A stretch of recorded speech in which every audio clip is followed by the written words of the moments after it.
What is going on, YouTube? We are back here today talking about our NFL Week 12 reactions, and I'm gonna get it right out of the gate. We had a rough week. We had a rough week picking games. We went 2-4. Started off 0-4, heated up towards the end. So I guess you can say we ended on a little burner, but we had a rough sled of start to this week of picks. If you're new around here, this is the Fumble Pod. I am your host, Dalton Lee. And let's dive right on into it. Starting off with our Thursday night football game. We had the Buffalo Bills travel to Houston to play the Texans. And I thought Bills, coming off of, some good weeks, they were going to keep the offense rolling. The defense had been starting to play a little better. I was like, okay, they should be able to handle the CJ Stroud-less Texans. Boy, was I wrong. Boy, was I wrong. That Texans defense is easily one of the top 3 units in the NFL. At all three levels, they have guys making plays. I don't know how you block Will Anderson and Danielle Hunter. And then even if you do, you're trying to have guys get open against Derek Stingley, who's taking away a third of the field. I mean, those guys are just flying all over the place making plays, putting Josh Allen in a body bag. James Cook wasn't able to really get going. He had a couple good spurts, but he had a decent night, but they couldn't keep relying on him to carry the load when they were behind. Had a couple costly turnovers that the Texas defense was able to force. And Davis Mills, say what you want, was pretty efficient. Didn't do nothing crazy, but had a really efficient night and just continued to give them a chance to win the game. And he managed the game very well.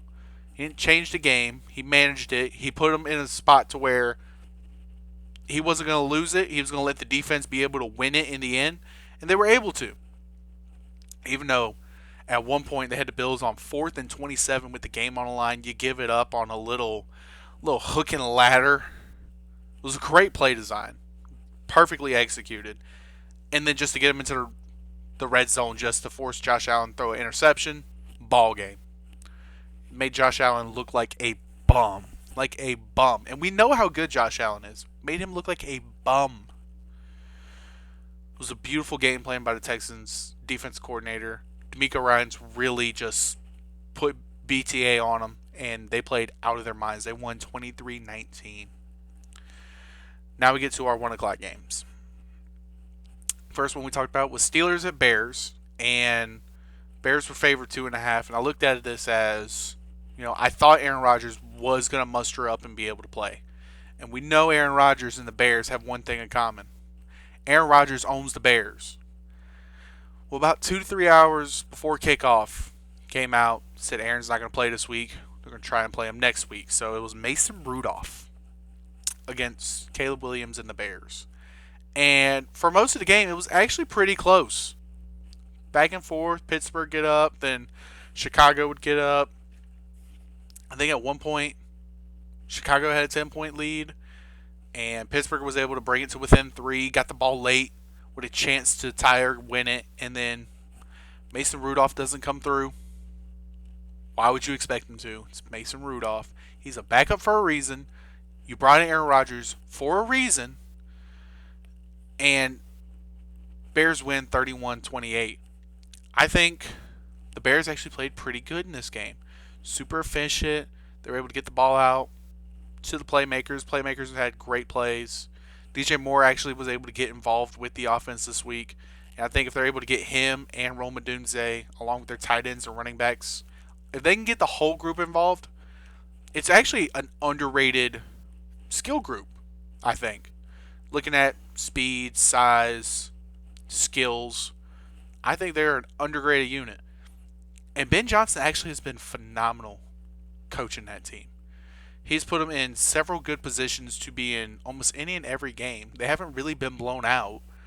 Yeah, they haven't been able to show that they can finish games. This is probably one of the first ones that they still didn't do great finishing the game, but they managed it decent. They've shown they can come back from behind. Now they're having to learn how to play with a lead late and be able to finish the game. But they're 8-3. They're leading the division. It's week 12. Got to tip the cap to Ben Johnson and the Bears. Truly just going out there and making plays week in and week out. Defense has been gradually getting better. The offense is also starting to get a whole lot better. I do think they need to be a little better establishing a run game. If they establish a better run game, I think the offense will flow just a bit better, but that's just really being nitpicky. In terms of the Steelers, yeah, you kind of want to write this game off just because Aaron didn't play. You're playing with your backup and still only lost by 3, but Steelers really can't get much going on offense. Running games have been very stagnant. The passing game at times has some good spurts, but it hasn't been super great. The defense is so wishy-washy. Some weeks they look like, world champions, and then others they look like they just look awful. Swiss cheese, if you will. Everything's open. Holes everywhere. So I don't know what to think of this Pittsburgh team, but they kind of need to figure it out soon. Because now the Ravens are tied with them for first in the division. And the Bengals are about to get Joe Burrow back. The division is still very much up for grabs at this point. After they had a 3-game lead, it had a chance to beat Cincinnati at home to make it 4 games. And kind of almost put the division away. If I'm Pittsburgh, you gotta buckle up your chin straps soon. Soon. As in, the very next game Aaron Rodgers plays is when you got to be at your best from then on. If not, you're going to be your typical Mike Tomlin Steelers team. 9-8, make the playoffs, lose in the first round. That's what they've done, I feel like, half my life now. And they just keep doing the same thing. You can't get better with middle round draft picks. And you're not really going to get worse either because you still have great coaching. So you're just stuck in the middle. And I don't know. I know Steelers Twitter is not very happy about what's going on, but they haven't been the last couple years, so let's see what keeps going on. Then we jump into the second 1 o'clock game we talked about. We had the Indianapolis Colts travel to Kansas City to play the Chiefs. Chiefs favored 3.5, and I still thought the Colts would get it. And through 3.5 quarters, Colts looked very good. They're up 20-9. Chiefs couldn't really get a whole lot going. They had maybe 1 or 2 drives put together that were pretty good, but the Colts defense looked outstanding. The offense looked efficient. Jonathan Taylor was able to establish a little bit of a run game. Daniel Jones didn't turn the ball over, was getting the ball out quick and on time to his targets in order to make plays. And then that fourth quarter, dude. That fourth quarter hit. And Chiefs almost like flip a switch. Like, oh, I guess we got to start playing football now. And are able to put together some really damn good drives back to back to come down 11 points and tie the game. All in which having to get 2 separate stops on the Colts. And they did. 2 quick 3-and-outs to immediately get the ball back both times. And almost had a chance to win it in regulation. Couldn't get it done. Had to go to overtime. Just for the Colts to get the ball first. Get stopped. And then the Chiefs go right down the field. Get in field goal range. Kick it. Move on. This felt like a early pre-playoff game. This felt like 2 really good teams playing against each other.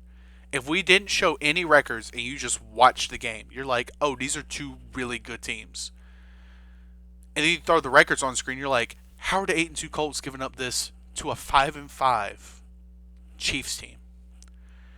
I still think Chiefs have a lot of flaws they got to figure out. I don't think they can start every game that slow. Once you play better teams, because, the Colts are probably one of the better teams in AFC, but you can't do that against a team like the Broncos. Probably can't do that against the Chargers. Can't do that against teams like that because they will put their foot on your neck and stomp you to the ground if you start out that slow and they're able to get out to that kind of lead. They'll figure out how to do it. And don't get me wrong, I respect the hell out of Patrick Mahomes and Andy Reid and what they've built over there. But at some point, it's got to get to a point where you got to figure it out. You're 6-5 right now. Your division's really not up for grabs. It's more of a 2-man race, in my opinion, between the Broncos and the Chargers. So the Chiefs almost got to just go on a tear to get in as a wild card. And this will be the first time. This will be the first time in Patrick Mahomes' career where, for potentially an entire Super Bowl run, they would be the away team. They would have to go to somebody else's house for all three games: wild card, divisional, and championship game. If they get to that point. If they get to that point. Now, yes, I know there's been a couple times in championship games they've had to go elsewhere. I believe it was 2 years ago they had to go to Baltimore, and they still won. So we know, in a one-game spurt they can do it. But for 3 consecutive weeks, I don't know. It's going to be tough, especially with the way this team has looked at times. It's going to be really tough for them. I think the AFC is a dogfight. Truly is. I think there's just some really good teams that are playing phenomenal. Excuse me. I think the AFC has a lot of the better defenses. Like the Colts defense is underrated. Broncos defense is phenomenal. Chargers defense would be better as they get healthier. Those are some really good defenses they got going on over there. The Patriots are playing phenomenal in the AFC. You got several really good teams over there.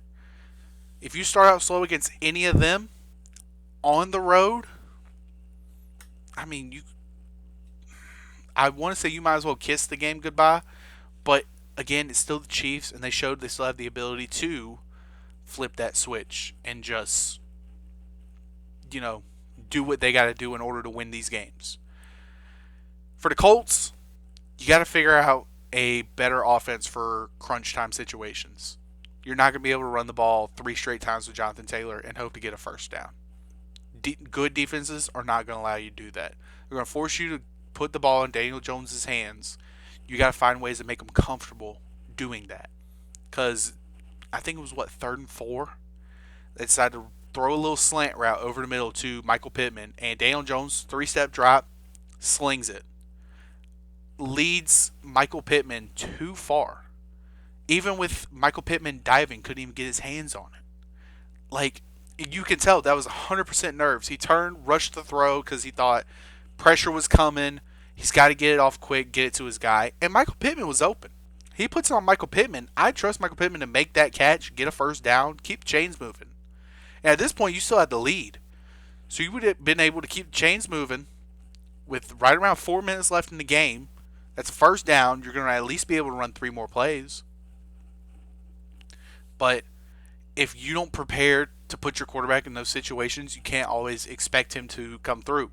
Daniel Jones is one of the guys that we know when it gets close, he's going to get tight. You put Patrick Mahomes in that situation, Josh Allen in that situation, Joe Burrow, Matthew Stafford, these great quarterbacks, they're going to come through more times than not. Daniel Jones, I don't know if is truly able to do that. You got to be able to make it easier on him. Got to find a way. How you do it, I have no idea. Because a slant route shouldn't really be that hard of a throw to make in the NFL. Shouldn't be. But you can't just say, oh yeah, we're going to hand the ball off 3 straight times to Jonathan Taylor and hope we get the first down. Not against a team like that. You can't do it. That's just...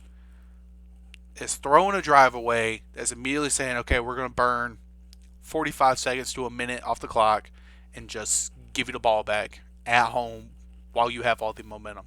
That the Chiefs in that fourth quarter outplayed and outcoached the Colts to get themselves back into that game and then overtime be able to go out there and get the win at home. Plain and simple. Plain and simple. So credit to the Chiefs, 6-5. They're still alive in order to make a run to get to the playoffs. And who knows from there.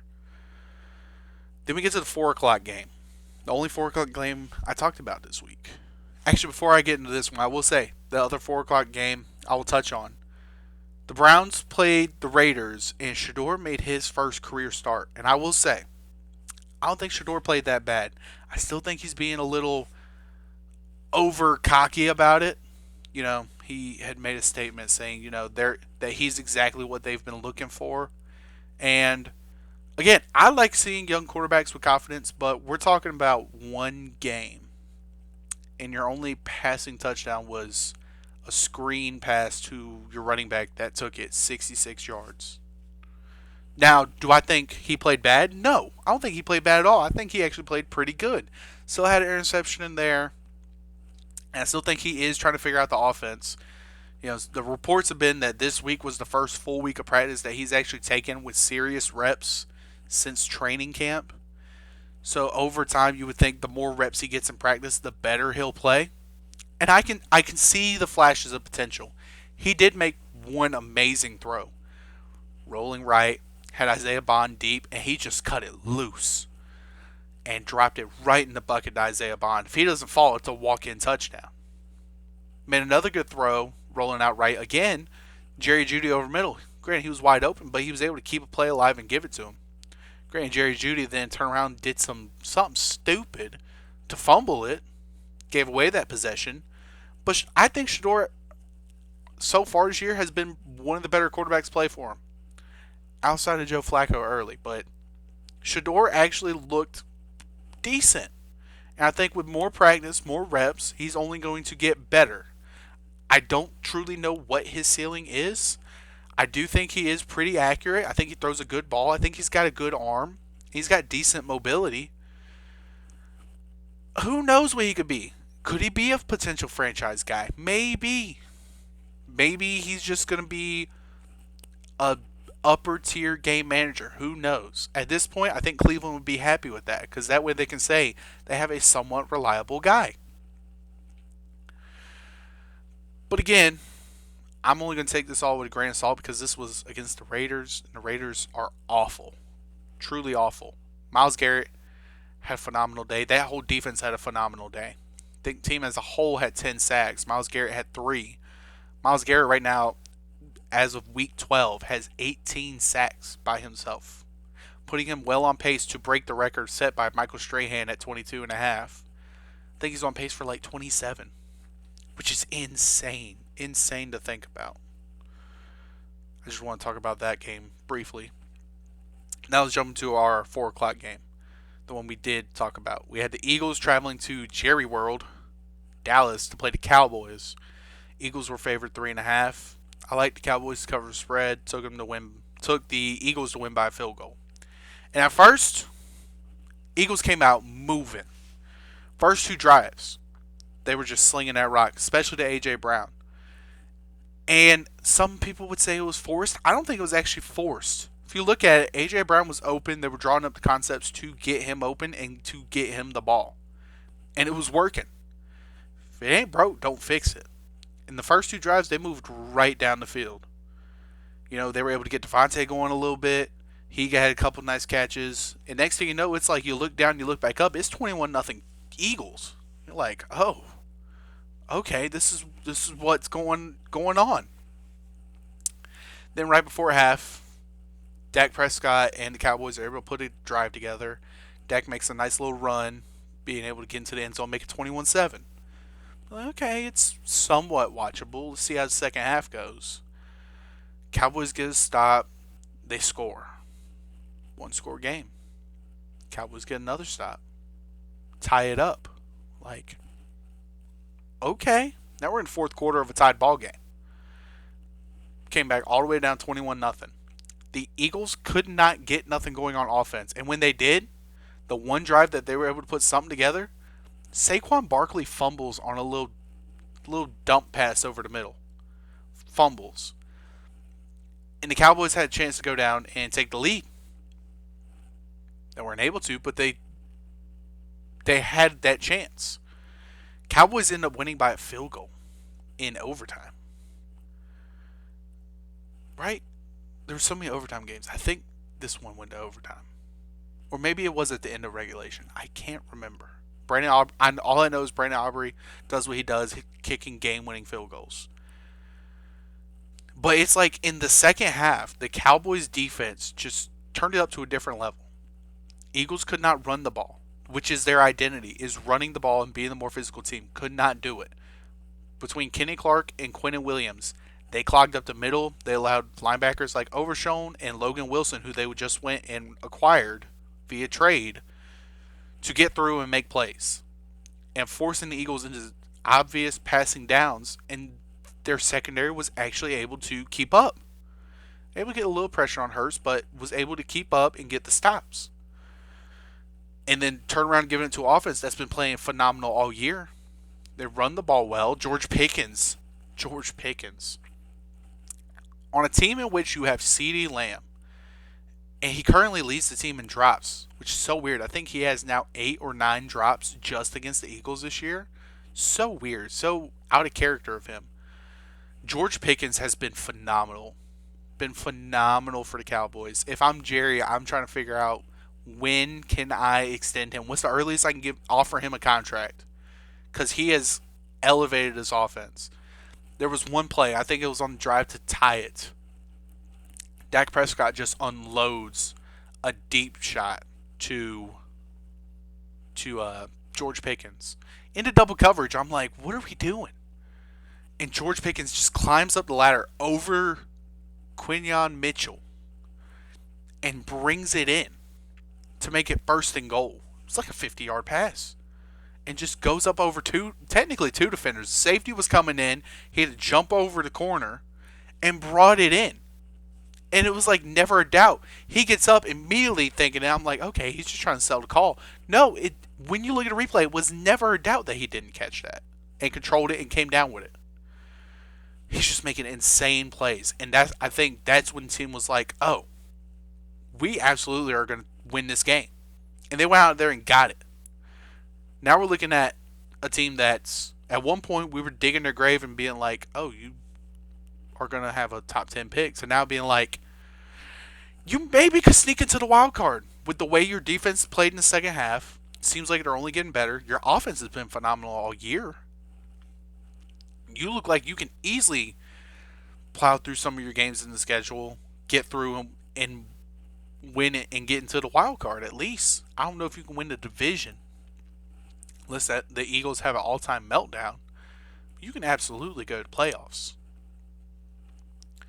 That's why I almost got to tip the cap to Jerry Jones. Actually made some decent trade deadline moves, and has kind of put the team into a position where I don't think they're going to compete for a championship this year, but put them in a position to make the playoffs. Maybe be a sneaky wildcard team. Who knows? The roster's starting to look a little better than what it was at the beginning of the year, as they've gotten healthier and brought in some key pieces along to pair with this offense that's been phenomenal. Now to shift our focus back to the Eagles, you got to figure out how to run the ball. You have arguably top 2, top 3 running back in the NFL, and you can't muster up more than 60 yards on the ground with him.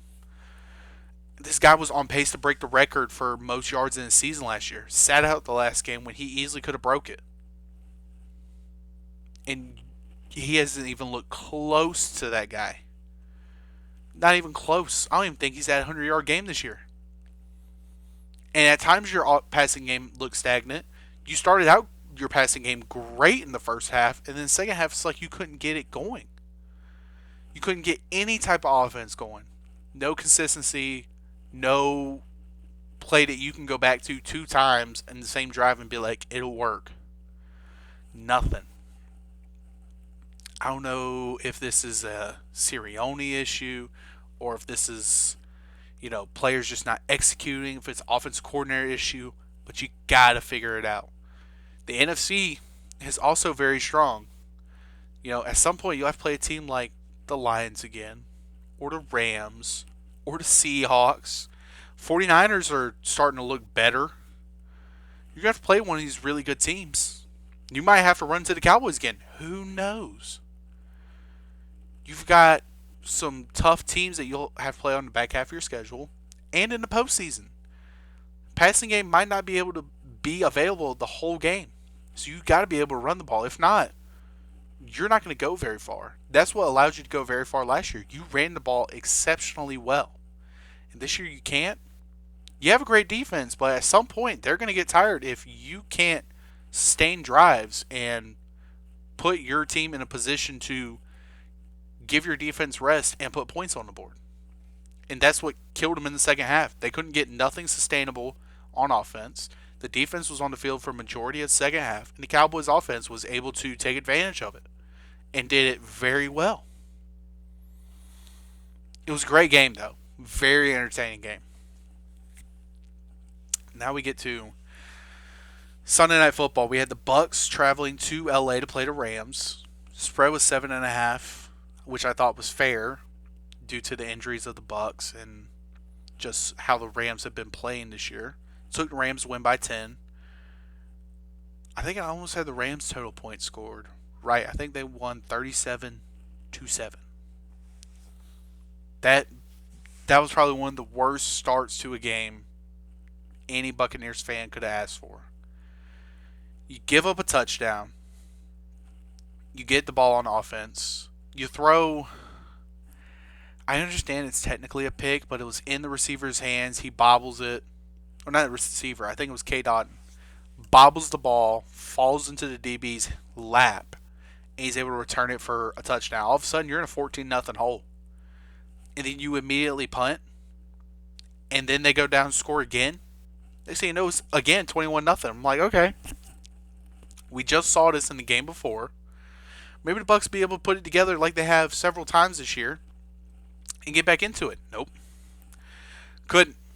Baker gets hurts his left shoulder, so he's out for the remainder of the game. You're playing Teddy Bridgewater, Puka Nacua, Devontae Adams, Matthew Stafford. They're just able to do whatever they want at any point in the field. Red zone, 50-yard line, doesn't matter. They're getting the ball out, and they're all making plays. Bucks defense couldn't stop a nosebleed. Bucks offense couldn't do a whole lot, especially when you got your backup Teddy Bridgewater in. You're not trusting him to sling the rock all over the place. And you get absolutely destroyed on Sunday Night Football. I mean, it was absolutely disgusting what we saw from that Buccaneers offense. Now the Bucks are at a point where it looked like they were going to be able to run away with the division. They're now sitting at 6-5. At one point, 4-1. And now you're 6-5. Granted, this was probably the last tough game on their schedule because they get to play the Falcons, the Saints, and the Panthers twice over this next 7 weeks of football or 6 weeks of football. So, yes, they went 6-5 over their tough start, but you got so many injuries. Your defense hasn't looked great. If I'm a Bucks fan, I am very much concerned about what the rest of this season is going to look like from your team. Rams look like the team we think they are. If I were betting today, I think the Rams are the favorite to be the number one seed and to go to the Super Bowl. And might be the favorite to win. That defense is phenomenal. The offense can do whatever they want. Matthew Stafford, I would give him the MVP now. He's thrown 25 consecutive touchdowns since throwing his last interception. He has 30 touchdowns, 2 interceptions all year. He's playing out of his mind. At 38, playing out of his mind. We've known that he's had the talent. It was a matter of could he get more talent around him to actually execute it with, and could he stay healthy? And at 38, he's been super healthy, and he's got some really good talent around him, along with a great head coach and play caller. The Rams are phenomenal. Truly. I would think they're the favorite to win it all. If not, they're in the top 2 for sure. I'm excited to watch them play more football as we're getting closer to end of the season, postseason, you name it. Then we get to the Monday night game. Panthers traveled to San Francisco, Santa Clara technically, to play the 49ers. 49ers were only a 7-point favorite. And after the first half, Brock Purdy threw 3 interceptions. Bryce Young had 1. And if you had just looked at the box score, you'd been like, oh, the Panthers defense has forced 3 turnovers out of Brock Purdy? Are they winning this game? No. It was 10-3. Panthers ran the ball 9 times last night. Rico had 6 carries. Chuba had 3. And for a good chunk of the game, it wasn't really out of the potential of being able to run the ball. I think the furthest they went down was 17-3. 17-3. Panthers get the ball. They're able to go down the field. Bryce throws a nice little 30-yard pass to Tyrone McMillan, getting to the end zone. Made it 17-9 because there was a penalty on the PAT. They moved the ball to 1, went for 2, didn't get it. It was 17-9, but still a one-possession game. Your defense, Panthers defense only allowed 20 points against a 49ers roster that I think is pretty good on offense when healthy and a really good play caller. But your offense ran the ball 9 times. Dave Canales claims to hang their hat on running the ball. And we've seen the Panthers where when they run the ball a lot and it's effective, those are their best days. I understand last week Bryce Young had career numbers, 448 passing yards, 3 touchdowns, no turnovers, but he's not going to do that week in and week out. He needs a very good running game to help him out and to help out those receivers that are still young and learning how to play the game at the NFL level. But to run the ball 9 total times, what are we doing? Against a 49ers team that is almost dead last in rush defense, what are we doing? What are we doing? I think it was a poor effort by Panthers offense. I think defense did their part for the most part, and the 49ers saw that they were going to be able to get their stops on the Panthers offense and just controlled the game, controlled the clock, got through it, moved on to next week. They're 8-4 in a very competitive NFC West. They're trying to put themselves in a position to try and lock up a wild card spot. Brock Purdy didn't play great. They were mainly saved by Christian McCaffrey and miscues by the Panthers. But still, good teams figure out ways to win ball games. Panthers, I still think, are a decent to good team. I think they just have to figure out how to win. They're at the point where they're kind of in uncharted territory.